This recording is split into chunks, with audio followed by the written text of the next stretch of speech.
Right now at 6 o'clock, a Hartford police officer shot and killed a man, and a Wallingford officer was also involved in a shooting. We'll tell you what we know from both scenes. And Fox 61's Angela Bavaro is taking a closer look at the state's crime report. As the Israel-Hamas war enters its 11th day, we'll tell you what President Biden is going to do to try to prevent the war from spreading into a greater regional conflict. All local, all morning. This is Fox 61, Connecticut's news station. Good Tuesday morning. Thanks so much for starting yours off with us here at Fox 61, America Areas. And I'm Tim Lammers. Let's start with the forecast. Meteorologist Rachel Piscatelli joins us now after a okay day. Did have a little bit of rain up by the Mass border yesterday. Just a little. Yeah, I checked in at the radar 3 o'clock. There was some spotty showers in central and in eastern Connecticut. I think we could see some spotty showers again today. They would be rather isolated. A couple of towns may see that as we have more clouds building on in this afternoon. Right now, though, temperatures are trending cooler than this time yesterday, just a handful of degrees, anywhere from 4 to about 8 degrees cooler. So it's 38 now in Willimantic. It's 44 in the capital city this morning, and about 47 degrees over in New Haven. So you want to dress for the 40s to near 50 degrees this afternoon, though we will see our numbers warm into the upper 50s to near 60. There's also some reduced visibility in spots towards Willimantic and Hartford now down to about a quarter mile. So if you're hitting the roads early this morning, early fog will make way for sunshine this afternoon. 44 degrees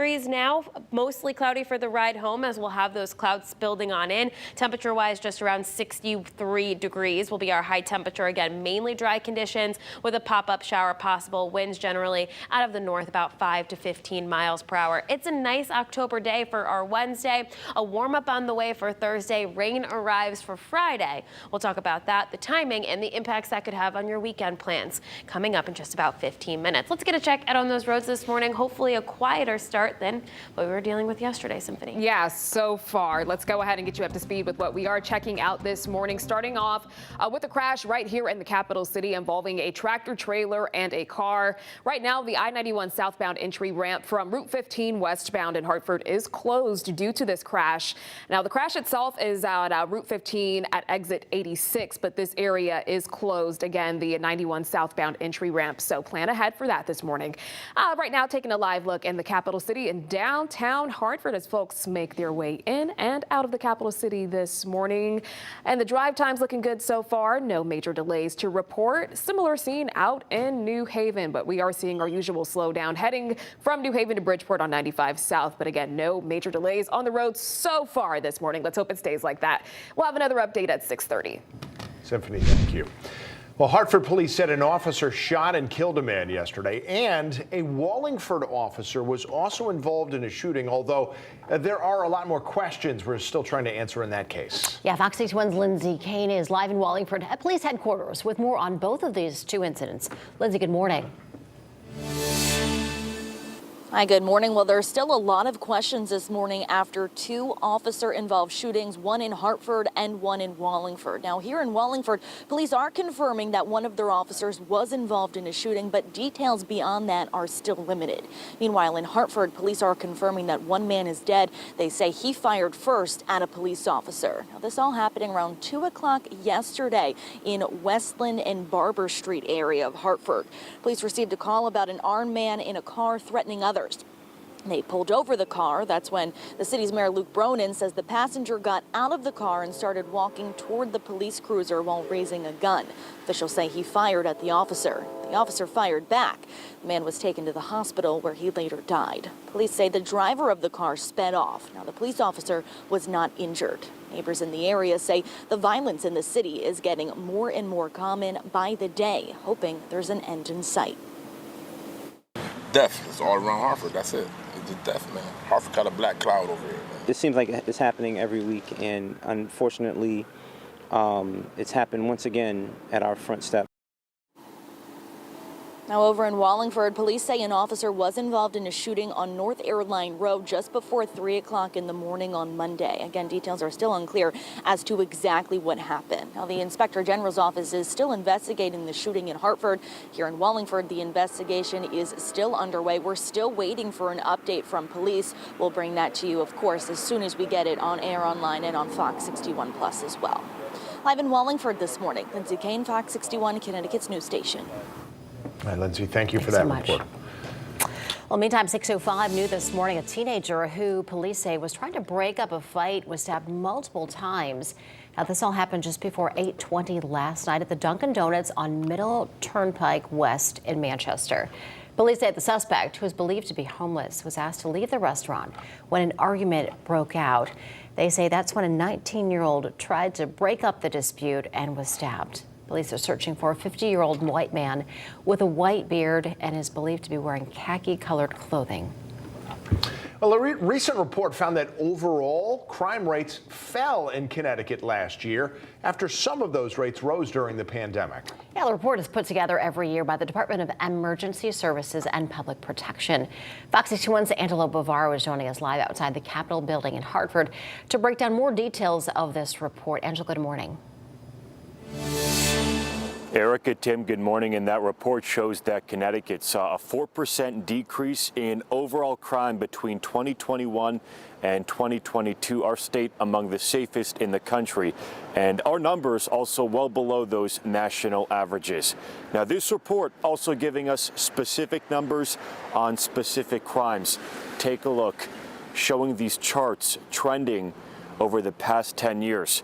So murders also down between 2021 and 2022 by about 13%. This is one of those rates that did see a notable increase during the pandemic, and those numbers are still higher than pre-pandemic levels. But again, they have come down year over year.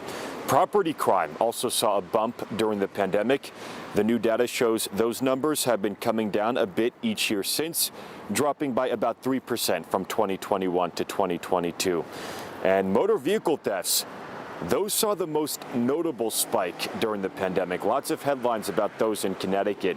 Well, those numbers cooling off since 2020, decreasing by about 8% from 2021 to 2022.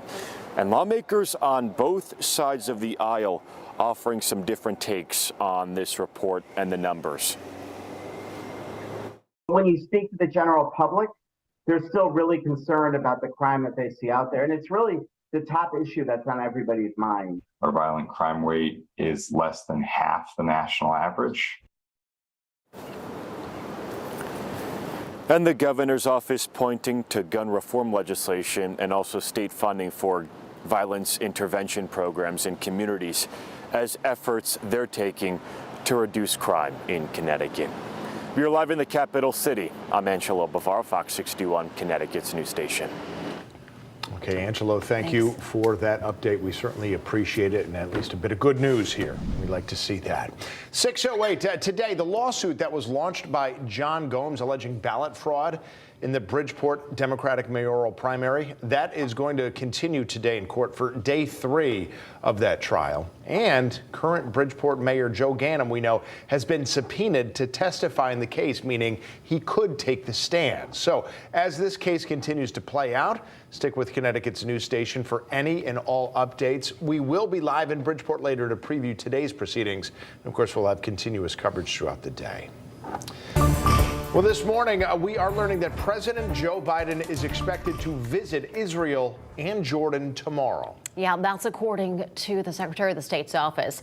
It's meant to show America's support for Israel as forces fight back against the terror group Hamas. The president's visit is also meant to deter other groups like Hezbollah from capitalizing on the situation and escalating it from a regional conflict. New York Governor Kathy Hochul says that she's going to travel to Israel today for a solidarity mission. On the 11th day of the war, more than 1,400 of Israelis and 2,700 Palestinians have been killed. Israel says nearly 200 people, including children, have been taken hostage by Hamas. President Biden will underscore our crystal clear message to any actor, state or non-state, trying to take advantage of this crisis to attack Israel. Don't. To that end, he's deployed 2 aircraft carrier groups and other military assets to the region. As of this morning, there is a shortage of potable water across Gaza. Doctors in Gaza's largest hospital say medicine, food, and water are running dangerously low. Now, we are closely following all the developments as the war continues. To make sure you don't miss any new developments, just scan the QR code right there on the left side of your screen. That will take you to where you can easily download the Fox 61 News app, and it is free.